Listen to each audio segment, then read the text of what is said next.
Hello, I'm Simon Whistler. You're watching TopTenzNet, and in the video today we're looking at the top 10 suspicious deaths of artists and entertainers. Just last year, a fantastic film called Loving Vincent was released, and it detailed the death of the legendary painter Vincent van Gogh.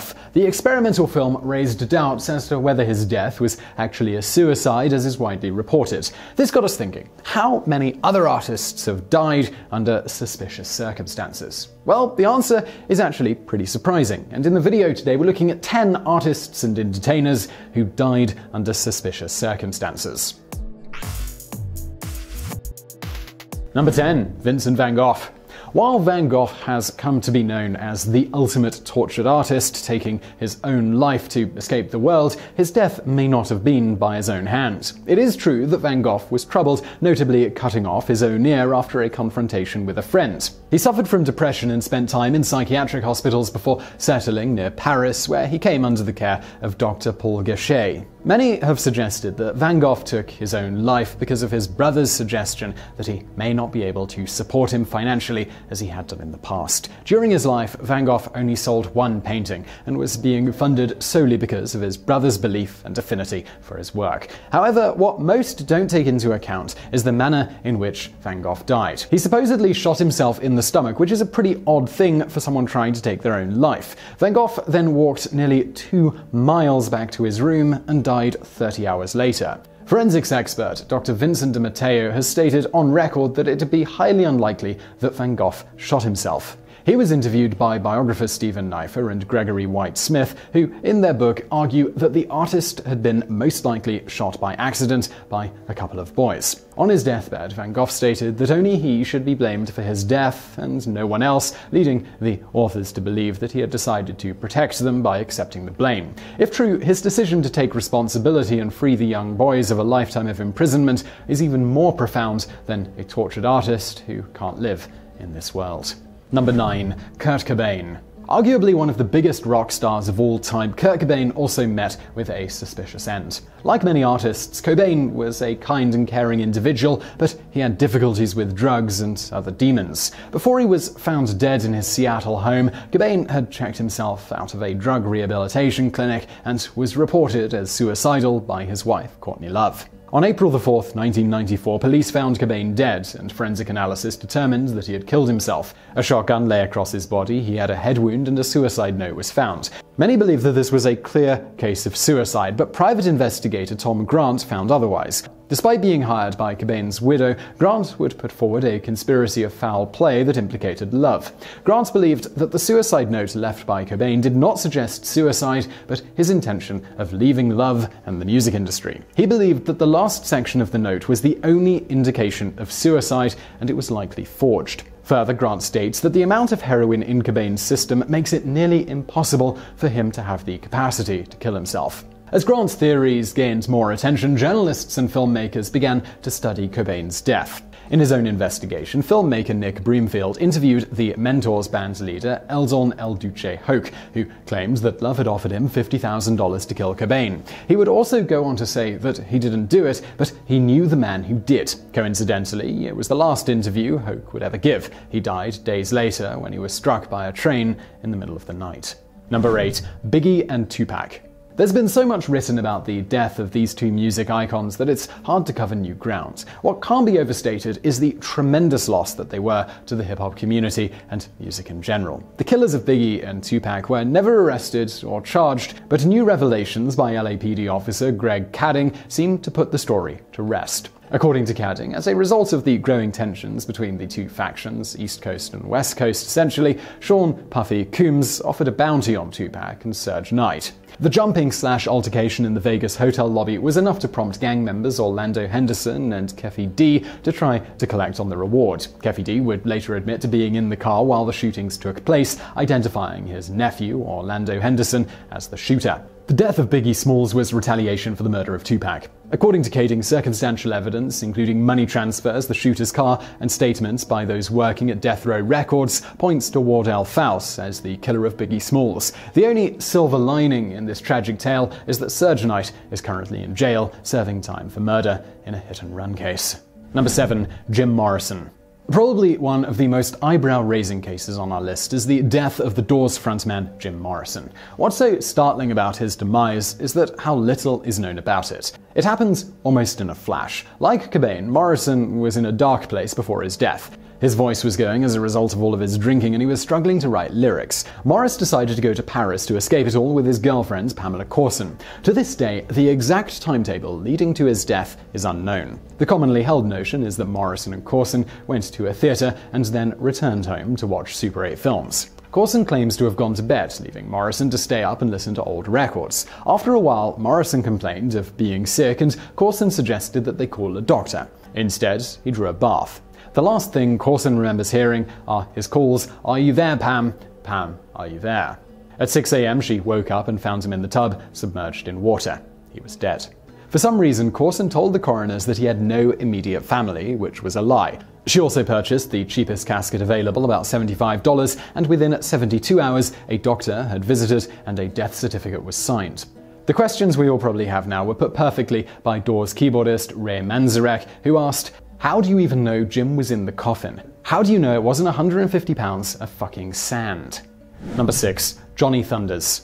Like too many of the great artists in this video, Johnny Thunders had a drug problem. The guitarist for the legendary hard rock band, the New York Dolls, along with the Heartbreakers, Johnny Thunders checked into the St. Peter's guest house in New Orleans looking like a ghost.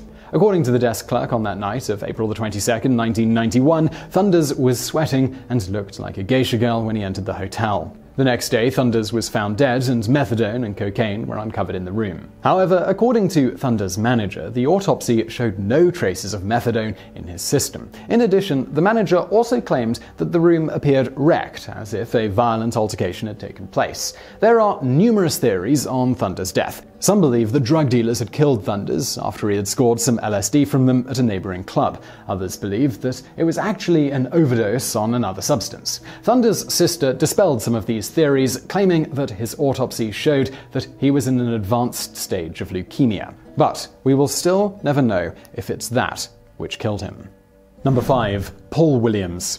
A member of the iconic group The Temptations, Paul Williams sang lead on several of their hits, including Your Wonderful Love. In addition to having drinking problems, Williams had sickle cell anemia, which only exacerbated his health issues. Many of his health issues can be traced to when he began his affair with Winnie Brown, the hairstylist for the Supremes. He was still devoted to his family and was torn apart by his inability to find peace in his life. A man whose strongest drink used to consist of milk took to drinking, and the group struggled to help him fight his alcoholism. Eventually, they were forced to employ a stand-in just in case he was unable to perform. Although he had significant health issues, Williams's death was not health-related. He was found in an alley, sitting in a car after getting into an argument with another girlfriend. Paul found a gun near his body and ruled the death as suicide. However, Williams's wound was found on his left temple, and the gunpowder remnants were found on his right hand. To further raise suspicion, 2 bullets were fired from the weapon, and only one found its mark. Number 4. Bobby Fuller.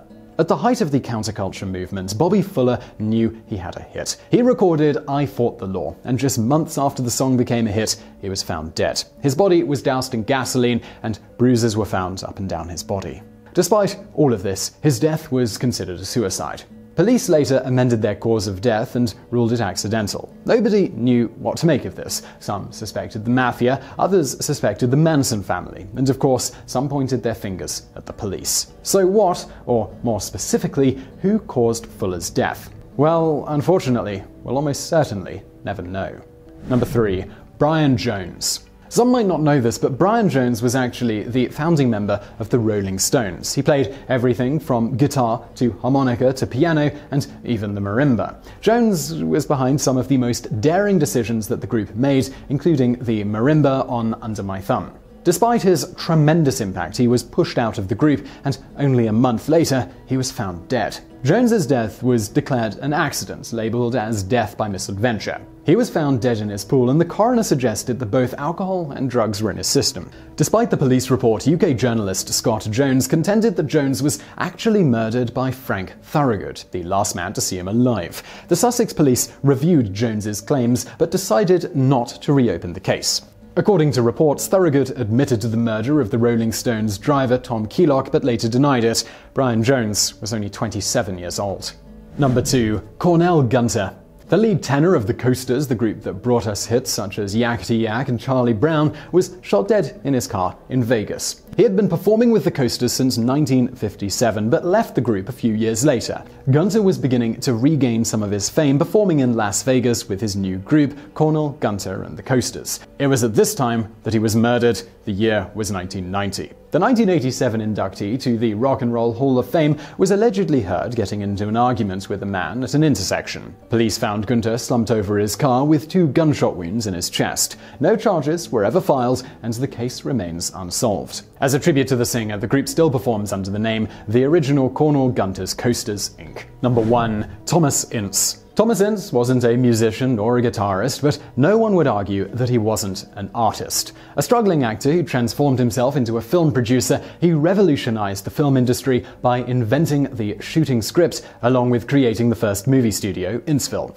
After his film studio burned down, he created another one in Culver City that would later become MGM. Classic films like Gone with the Wind, King Kong, and Citizen Kane were shot on his studio lot. Later, he'd sell the rights to the studio and form another one that eventually became Paramount Pictures. After several failed projects, Ince was on the brink of bankruptcy. In 1924, he boarded a yacht owned by newspaperman William Randolph Hearst, the man who inspired Citizen Kane, by the way. Other passengers included Charlie Chaplin and Hearst's mistress, Marion Davies. And this is where things get a little bit weird, right down to the fact that no one can even agree exactly where he died, let alone how. There are several accounts of what occurred on the yacht. Some believe that Hearst, angered by his mistress's deceit, fired a shot at Davies or Chaplin and accidentally shot Ince. A newspaper actually ran a story stating that Ince had been shot on the yacht. However, his death certificate stated that he died of heart failure. Other accounts hold that Ince simply became extremely ill on the ship and then was taken ashore by a water taxi.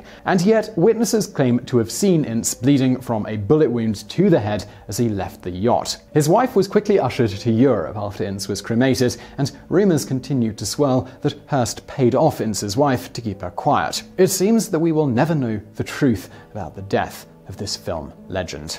So I really hope you enjoyed that video, and don't forget to subscribe to this channel for brand new videos every day of the week. Also, I've got another channel, it's called Today I Found Out, and on that channel we have content very much like this, but we dive into one specific subject in more depth. You can check that out through the icon on the screen now. But if you're looking for something else to watch right now, why not check out another TopTenz video, or indeed a Today I Found Out video over there on the right. And as always, thank you for watching.